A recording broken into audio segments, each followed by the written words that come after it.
Adobe stock contributor account থেকে আপনার যে লাইভ করা প্রোডাক্টটা ডিলিট করতে চান, অথবা কোনো কারণবশত ভুলবশত যদি আপনার দুইটা প্রোডাক্ট একই প্রোডাক্ট দুইবার আপলোড হয়ে যায়, তো যদি আপনি ডিলিট করতে চান তাহলে আপনি ডিলিট করতে পারেন। আপনার ড্যাশবোর্ডে আসার পরে আপনি যে প্রোডাক্টের যে একটা নাম্বার থাকে, মাই পোর্টফোলিও অপশনে যদি যান, এই মাই পোর্টফোলিও অপশনে গিয়ে আপনার একটা যে প্রোডাক্টটা আপনি ডিলিট করতে চান ওই প্রোডাক্টে ক্লিক করলে একটা আইডি নাম্বার দেখাবে। তো ওই নাম্বারটা দিয়ে এখানে আপনি সার্চ করতে পারেন যে প্রোডাক্টটা আপনি ডিলিট করতে চান। এখানে আপনার প্রোডাক্ট নাম্বারটা লিখে সার্চ করলে ওই প্রোডাক্টটা চলে আসবে।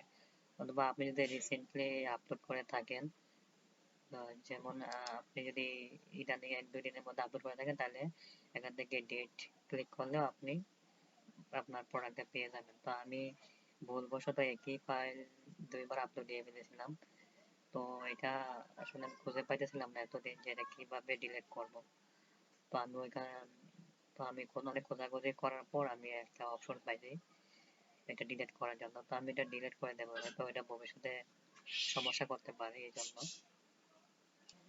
তো এখান থেকে আমি ডেটে ক্লিক করে আমার প্রোডাক্টটা নিয়ে আসতেছি। এই দেখেন, এটা এই ডিজাইনটা আমার দুইবার আপলোড হয়ে গেছে ভুলবশত। তো আমি এই প্রোডাক্টটা ডিলিট করতে চাইতেছি। তো এই প্রোডাক্টটা ডিলিট করার জন্য আপনি এখানে ক্লিক করতে হবে। আচ্ছা, আরেকটা কথা বলেনি, আপনি কিভাবে ড্যাশবোর্ডে আসবেন। আপনি কিভাবে ড্যাশবোর্ডে আসবেন, ড্যাশবোর্ডে আসার জন্য এই লিঙ্কটা ব্যবহার করতে পারেন। আপনি যদি গুগলে সার্চ করেন কন্ট্রিবিউটর অ্যাডোবি স্টক, তো এই লিঙ্কটা চলে আসবে। তো আপনি এই ড্যাশবোর্ডে চলে আসবেন। তো চলে আসার পরে আপনি আপনি যে প্রোডাক্টটা ডিলিট করতে চান ওইটাতে ক্লিক করবেন। ওইটাতে ক্লিক করার পরে দেখেন এই প্রোডাক্টটা ডিলিট করার একটা অপশন চলে আসছে। তো আবার এখান থেকে আপনি টাইটেলটা আপনি চেঞ্জ করতে পারবেন ইচ্ছে করলে। এখানে ক্যাটাগরি, এই যে পেন আইকন আছে, পেন আইকন গুলাতে ক্লিক করলে আপনি এডিট করতে পারবেন। যদি চান আপনি কিওয়ার্ড গুলা আপনি ডিলিট করবেন বা কোনো চেঞ্জ করবেন, সব কিওয়ার্ড গুলা তো আপনি এখানে এডিট করতে পারেন। তো যাই হোক, এগুলো আমার করার দরকার নেই, আমি জাস্ট প্রোডাক্টটা ডিলিট করব। এই দেখেন, এইখানে একটা প্রোডাক্টের নাম্বার চলে আসছে। এই নাম্বারটা দিয়ে লিখে সার্চ করলেও আপনি আপনি পেয়ে যেতে পারেন আপনার প্রোডাক্ট।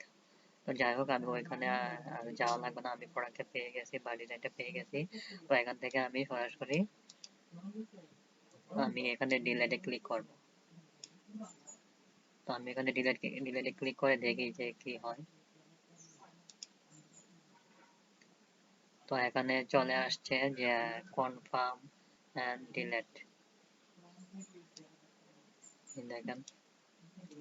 তো এখান থেকে আমি যে কনফার্মে ডিলিট করে দেবো। আমাকে জিজ্ঞেস করতেছে এটা কি কনফার্ম করবো নাকি। তো যদি আপনি ডিলিট করতে চান তো আমি এখানে ডিলিট করে দেবো।